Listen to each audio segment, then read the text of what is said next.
бұған байланысты әртүрлі болжам айтады, тіпті кейбіреулер қайым өлтірді дегенде әңгіме айтады. Ондай да бар. Иә. Шындығында былай қарасаңыз, енді Мария Шоқай жазады, ол сүзекпен ауырған демеуші болу керек деп. Сонда бұл версияны жоққа шығаруға болмайды. Жәнегі сүзек жұқтырды дегенді. Екінші, қайым өлтірді деген мен түгелдей жоққа шығарамын. Неге? Өйткені қайым деген ол кезде белгілі адам емес ол.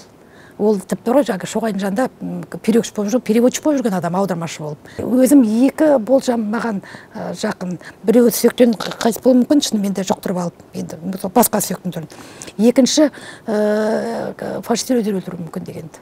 Мен екіншісіне, ол екінші версияны да жоққа шығармаймын. Өйткені бұл кезде Мұстафа туралы көзқарас белгілі болды. Ол енді легион құруға кірсе қоймауы мүмкін. Оның беделі өте жақсы. Оны енді көп нелер біледі, саясаткерлер біледі, ғалымдар біледі.